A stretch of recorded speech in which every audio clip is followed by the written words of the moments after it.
Kamusta mga katama? Welcome back sa ating serye na Tama, Legal, Makadiyos. Ngayong episode 17, isang usapang tiyak na tatama sa marami sa atin. Ang topic natin, wala sa budget ang problema, nasa disiplina. Madalas nating marinig, ang liit kasi ng sweldo ko o kaya naman kipit talaga wala sa budget. Pero teka muna, totoo nga bang budget lang ang problema? O baka naman may mas malalim na issue at yan ay ang ating disiplina sa paghawak ng pera. Isipin mo na lang, may dalawang taong pareho ang kinikita. Yung isa, laging kapos. Yung isa naman, nakakapag-ipon pa at nakakatulong sa iba. Ano ang pinagkaiba nila?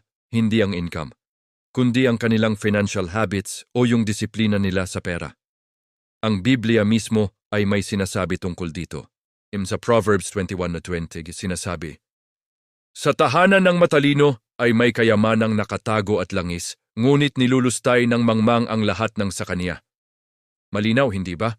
Ang karunungan sa paghawak ng yaman, gaano man ito kalaki o kaliit, ay susi sa katatagan. Ang pagiging marunong dito ay nangangahulugan ng disiplina, pagpaplano at pag-iwas sa pagiging gastador.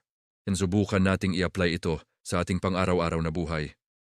Halimbawa, yung araw-araw na pagbili ng mamahaling kape.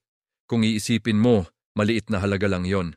Pero kapag pinagsama-sama mo sa loob ng isang buwan o isang taon, malaking halaga na pala ang katumbas.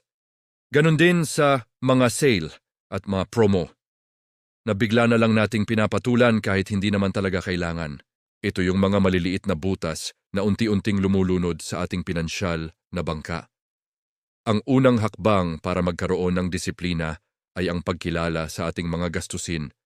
Try mong ilista lahat ng pinagkakagastusan mo sa loob ng isang linggo. Baka magulat ka kung saan napupunta ang pera mo. Mula doon, makikita mo kung alin ang needs at alin ang wants. Unahin palagi ang mga pangangailangan. Pangalawa, gumawa ng simpleng budget plan. Hindi ito kailangang komplikado. Isulat mo lang ang iyong kita at ibawas ang iyong mga mahahalagang gastusin tulad ng pagkain, upa, bills at pamasahe. Ang matitira, paghati-hatian mo para sa savings, sa pagtulong sa iba at sa konting luho. Ang mahalaga ay may plano ka at sinusunod mo ito.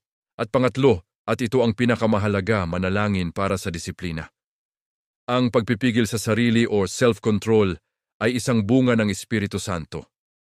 Hilingin natin sa Diyos na bigyan tayo ng karunungan at lakas para pamahalaan ng tama ang mga biyayang ipinagkakatiwala niya sa atin. Sabi nga sa 1 Corinthians 10:13.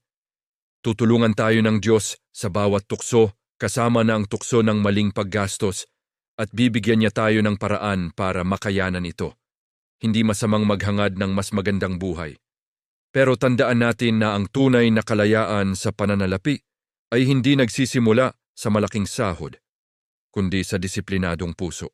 Kapag natuto tayong maging kontento at maging tapat sa maliliit na bagay, mas malalaking bagay pa ang ipagkakatiwala sa atin ng Diyos.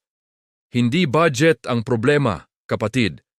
Ang kailangan natin ay disiplina, isang pusong marunong sumunod sa mga prinsipyong tama, legal at makadiyos.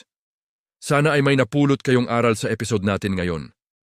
Kung nagustuhan niyo ang video na ito, huwag kalimutang mag-like, share at mag-subscribe para hindi niyo ma-miss ang mga susunod pa nating episodes.